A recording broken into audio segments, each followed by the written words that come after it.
എല്ലാവർക്കും നമസ്കാരം. നൈന ക്രിയേഷൻസിൽ ഞാനിന്ന് ഉണ്ടാക്കാൻ പോണത് എന്താണെന്നൊന്ന് കണ്ടു നോക്കിക്കോളൂ.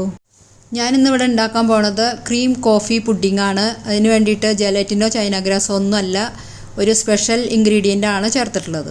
അപ്പോൾ പുഡിംഗ് ഉണ്ടാക്കാൻ തുടങ്ങാം. അതിന് വേണ്ടിയിട്ട് 250 ml പാലാണ് എടുത്തിട്ടുള്ളത്.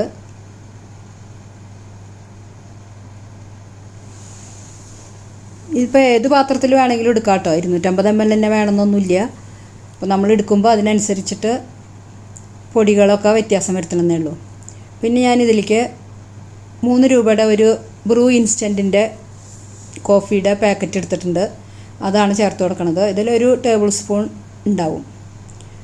പിന്നെ ഇതിലെ സീക്രട്ട് എന്ന് പറഞ്ഞത് ആരോ റൂട്ട് പൗഡറാണ്, അതായത് കൂവപ്പൊടി. ഒരു 3 ടേബിൾ സ്പൂൺ ചേർത്ത് കൊടുക്കുന്നുണ്ട്. ഇതിപ്പോൾ നമുക്ക് കൂടുതൽ കട്ടി വേണമെന്നുണ്ടെങ്കിൽ ഇപ്പോൾ 4 ടേബിൾ സ്പൂൺ വേണമെങ്കിൽ ചേർക്കാം.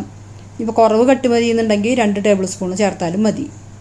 പക്ഷേ ഇത് കുറുകി വരണ വരെ നമ്മൾ അടുപ്പത്ത് വെച്ച് ഇളക്കിക്കൊണ്ടിരിക്കണം. ഇനി ഇത് കട്ടയില്ലാണ്ട് കലക്കിയെടുക്കാം. ഇനി ഈ പാലും കൂവപ്പൊടിയും കൂടി നന്നായിട്ട് യോജിച്ച കൂട്ടിലേക്ക് കാപ്പിപ്പൊടിയും കൂടി ചേർത്തിട്ട് നന്നായിട്ട് ഇളക്കി യോജിപ്പിക്കാം.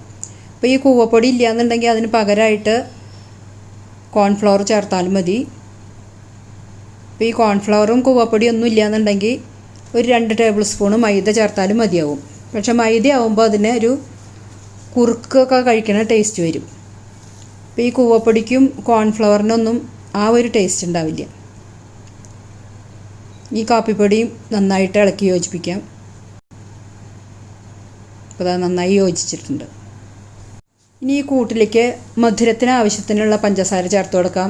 ഞാനിപ്പോൾ ഇവിടെ 9 ടീസ്പൂൺ പഞ്ചസാരയാണ് ചേർത്തിട്ടുള്ളത്. അപ്പോൾ ഓരോരുത്തർക്കും അവരവരുടെ ഇഷ്ടത്തിനനുസരിച്ച് പഞ്ചസാര ചേർക്കാം. അതിന് ശേഷം ഇതൊന്ന് ഇളക്കി യോജിപ്പിച്ചതിന് ശേഷം മധുരം പാകമാണോ നോക്കുക. വേണമെന്നുണ്ടെങ്കിൽ കുറച്ചും കൂടെ ചേർത്ത് കൊടുത്താൽ മതി. ഇനി ഞാൻ ഇതിലേക്ക് ഒരു 1/2 ഗ്ലാസ് ക്രീം ചേർത്ത് കൊടുക്കുന്നുണ്ട്. ഇപ്പോൾ ക്രീമൊക്കെ ഞാൻ വീട്ടിൽ തന്നെ ഉണ്ടാക്കിയെടുക്കുകയാണ് ചെയ്യാറ്. ഇതിപ്പോൾ 1 ലിറ്റർ പാല് തിളപ്പിച്ചതാണ്. പാല് തിളപ്പിച്ച് ചൂടാറി കഴിഞ്ഞപ്പോൾ ഫ്രിഡ്ജിലേക്ക് വെച്ചിട്ടുണ്ടായിരുന്നു. ഇപ്പോൾ ഇത്രയും പാടുണ്ട് ഇതിൽ. ഈ പാട ഒരു അരിപ്പയിലേക്ക് ഇങ്ങനെ മാറ്റി കൊടുക്കുക. അപ്പോൾ ഇതിൽ നിന്ന് ക്രീം അടിയിലേക്ക് ഊറി വന്നോളും. ബാക്കി പാട അരിപ്പയിലുണ്ടാവും. ഈ പാട നമുക്ക് വേറൊരു പാത്രത്തിൽ ഇട്ട് വെച്ച് കഴിഞ്ഞാൽ കുറച്ച് ദിവസം കഴിയുമ്പോൾ അത് ബട്ടർ ഉണ്ടാക്കാനായിട്ട് എടുക്കാം. അപ്പോൾ ഈ ക്രീം നമുക്ക് കിട്ടണത് ഫ്രീസറിൽ തന്നെ വെക്കണം, അല്ലാന്നുണ്ടെങ്കിൽ നാശമായി പോകും. ഇതിപ്പോൾ ഞാൻ പശുപാൽ വാങ്ങിക്കണതുകൊണ്ടാണ് എനിക്ക് ഇത്രയും പാട കിട്ടുന്നത്. പാക്കറ്റ് പാലാണെന്നുണ്ടെങ്കിൽ അതിൽ പാടയൊന്നും ഉണ്ടാവില്ല. അപ്പോൾ നമുക്ക് ക്രീം വേറെ പുറത്തുനിന്ന് വാങ്ങിക്കേണ്ടി വരും. ഇതാ കണ്ടോ ഊറി വരുന്നത്.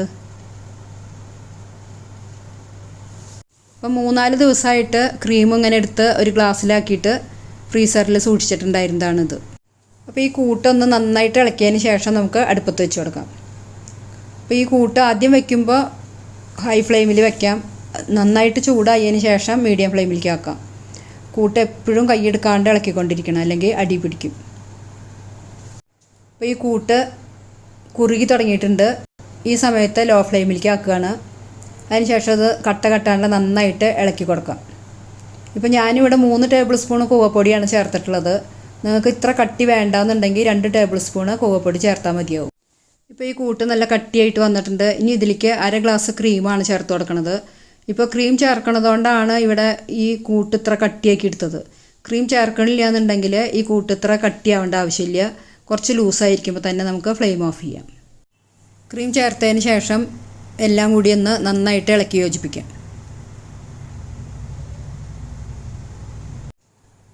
ഇനി ഈ ക്രീം ഒഴിച്ചതിന് ശേഷം നന്നായി ഇളക്കി യോജിപ്പിച്ചിട്ട് അടുപ്പത്ത് വെച്ച് ലോ ഫ്ലെയിമിൽ ഒരു 2 മിനിറ്റ് നേരം നന്നായിട്ട് ഇളക്കിയെടുക്കാം.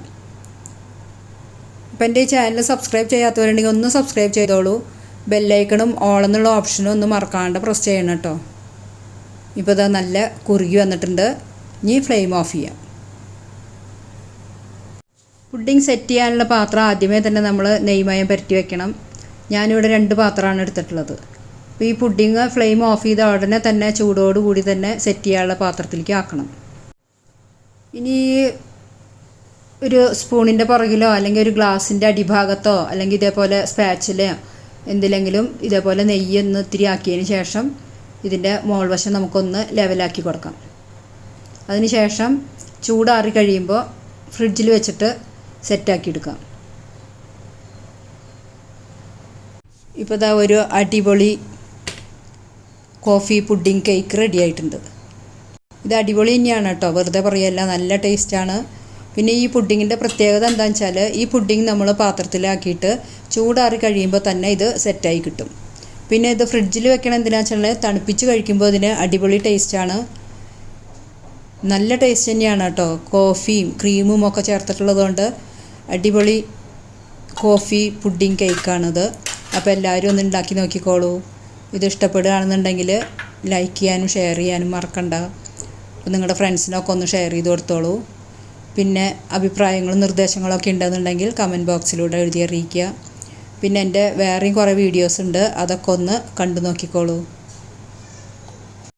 ഈ പുഡിങ്ങിൻ്റെ മുകളിലേക്ക് ഒന്ന് ഫോട്ടോ എടുക്കുമ്പോൾ ഒരു ഭംഗിക്ക് വേണ്ടിയിട്ട് കുറച്ച് chocolate vermicelli, sugar beads silver colour, പിന്നെ കുറച്ച് കളർ ബീഡ്സും കൂടെ ഞാൻ ഇതിൻ്റെ മുകളിലേക്ക് ഇട്ട് കൊടുക്കുന്നുണ്ട്. അപ്പോൾ എൻ്റെ ഇന്നത്തെ റെസിപ്പി എല്ലാവർക്കും ഇഷ്ടമായി എന്ന് വിചാരിക്കുന്നു. ഇനി അടുത്തൊരു വീഡിയോയുമായി വീണ്ടും കാണാം.